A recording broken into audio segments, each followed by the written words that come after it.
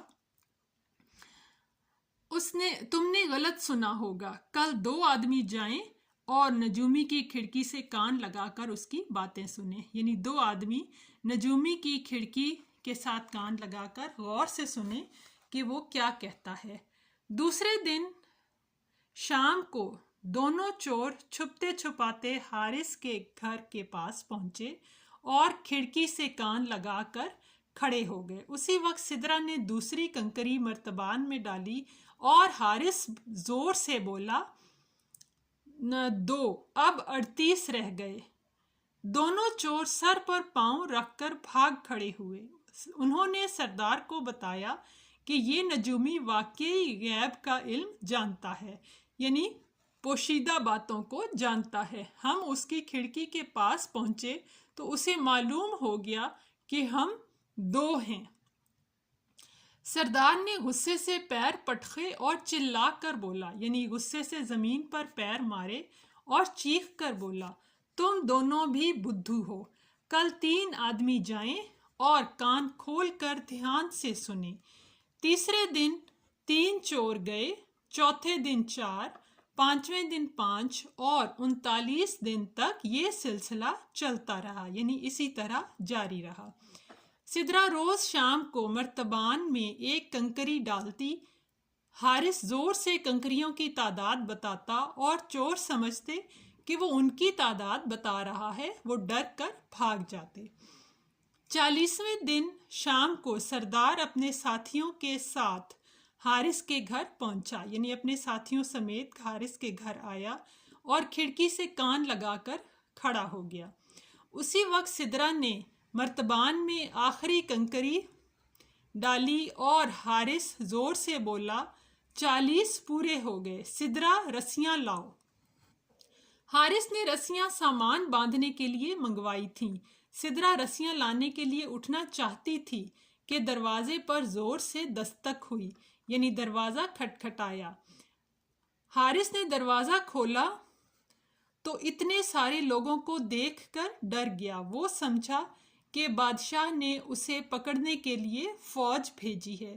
وہ کچھ کہنا چاہتا تھا کہ چوروں کا سردار اس کے قدموں میں گر پڑا، یعنی اس کے قدموں میں گرا اور گڑ گڑا کر بولا اور عاجزی سے بولا شاہی خزانے میں چوری میں نے کی تھی، بادشاہ کو نہ بتائیں، وہ ہمارا زن بچہ کولہو میں پلوا دے گا، یعنی ہمارے گھر والوں کو، ہمارے بیوی بچوں کو کا تیل نکلوا دے گا، یعنی انہیں ختم کروا دے گا۔ کولو ہوتا ہے جس میں تیل نکالا جاتا ہے، ہر چیز بالکل باریک ہو جاتی ہے۔ ہم آپ کا گھر سونے چاندی سے بھر دیں گے، یعنی ہم آپ کو بہت زیادہ دولت دیں گے۔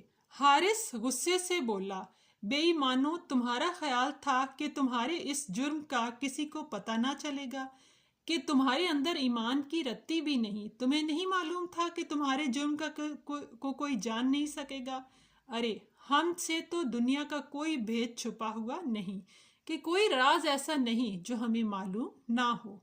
اب تمہاری خیریت اسی میں ہے کہ چوری کا سارا مال بادشاہ کو واپس کر دو، کہ اگر تم اپنی خیر چاہتے ہو تو جو بھی مال چوری کیا ہے وہ بادشاہ کو لوٹا دو۔ سردار نے کہا لیکن حضور، ہم بادشاہ کے پاس جائیں گے تو وہ ہمیں قید خانے میں ڈال دے گا، وہ ہمیں جیل میں بند کر دے گا، بلکہ ہو سکتا ہے ہمارے سر قلم کروا دے۔ سر قلم کروانا محاورہ ہوتا ہے، یعنی مار ڈالنا، قتل کر دینا، وہ ہمیں قتل کر دے گا۔ تو تم ایسا کرو، حارث بولا، سورج نکلنے سے پہلے پہلے تمام صندوق بادشاہ کے محل کی مشرقی دیوار کے پاس دفن کر دو اور وعدہ کرو آئندہ کبھی چوری نہیں کرو گے۔ میں بادشاہ کو تمہارے بارے میں کچھ نہیں بتاؤں گا، کہ تمہارے بارے میں کچھ نہیں بتایا جائے گا۔ حضور نے جیسا کہا ویسا ہی ہوگا، سردار نے کہا اور اپنے ساتھیوں کو لے کر چلا گیا، یعنی سردار نے اس کی بات مانی اور اپنے ساتھیوں کے ساتھ واپس چلا گیا۔ دوسرے دن صبح کو بادشاہ کے سپاہی حارث کے گھر آئے اور اسے گھوڑے پر بٹھا کر شاہی محل لے گئے اور اسے اپنے ساتھ بادشاہ کے دربار میں لے گئے۔ بادشاہ نے پوچھا، ہمیں امید ہے کہ تم نے چوروں کا کھوج لگا لیا ہوگا اور ہمارا خزانہ مل گیا ہوگا، کہ تم نے سراغ لگا لیا ہوگا، تم تلاش کر چکے ہوگے اور ہمیں ہمارا مال واپس مل جائے گا۔ آپ کا خیال درست ہے عالی جاں، یعنی اے عظمت والے بادشاہ، آپ نے ٹھیک کہا۔ حارث بولا، لیکن حضور یہ فرمائیں کہ حضور کے نزدیک دونوں میں سے کون سی چیز زیادہ اہم ہے، خزانہ یا چور؟ کہ آپ کس چیز کو زیادہ اہمیت دیتے ہیں، اپنے مال کو یا چوروں کو؟ میں ان میں سے صرف ایک چیز حضور کے حوالے کر سکتا ہوں۔ دونوں چیزیں دینے سے ستاروں نے منع کر دیا ہے، یعنی جو میرا علم نجوم ہے اس کے مطابق میں آپ کو صرف ایک چیز واپس کر سکتا ہوں۔ ہمیں خزانہ چاہیے، چوروں سے پھر کبھی نمٹ لیں گے یعنی کسی وقت بدلہ لے لیں گے۔ بادشاہ نے کہا، تو پھر حضور میرے ساتھ تشریف لائیں۔ حارث بولا۔ بادشاہ، وزیر اور سپاہی حارث کے پیچھے چل پڑے۔ وہ انہیں شاہی محل کی مشرقی دیوار کے پاس لے گیا اور سپاہیوں سے کہا کہ زمین کھودیں۔ انہوں نے زمین کھودی تو اس میں سے 40 صندوق نکلے، یعنی زمین کھودنے پر 40 صندوق برآمد ہو گئے۔ بادشاہ خوش ہو کر بولا، حارث تم تو کمال کے آدمی ہو، یعنی تم بہت باصلاحیت ہو۔ ہم آج سے تمہیں شاہی نجومی مقرر کرتے ہیں، یعنی تمہیں بادشاہ کے محل میں علم نجوم کے ماہر کے طور پر متعین کیا جاتا ہے۔ حارث ہاتھ جوڑ کر بولا، میرے ستاروں نے مجھ سے کہا ہے کہ اب تم نجومی کا پیشہ چھوڑ دو اور موچی بن جاؤ، اسی میں تمہاری بھلائی ہے، کہ اب تم یہ کام چھوڑ کر موچی کا کام کرنا شروع کر دو، کیونکہ اسی میں تمہاری بہتری ہے۔ بادشاہ نے حارث کو غور سے دیکھا اور بولا، ویسے تم شکل سے موچی ہی لگتے ہو، کہ تم دیکھنے میں موچی ہی محسوس ہوتے ہو، تم موچی ہی لگتے ہو۔ کوئی بات نہیں، ہم تمہیں شاہی موچی مقرر کرتے ہیں۔ تم شاہی خاندان کے جوتے بنایا کرو گے، کہ تم شاہی خاندان کے بادشاہ کے محل میں رہ کر بادشاہ کے خاندان کے جوتے بنایا کرو گے۔ یہ تھی تشریح موچی بن گیا کھوجی کی۔ ویڈیو کو لائک کریں، شیئر کریں اور میرے چینل کو سبسکرائب کریں تاکہ آپ آنے والی ویڈیو سے استفادہ کر سکیں۔ شکریہ۔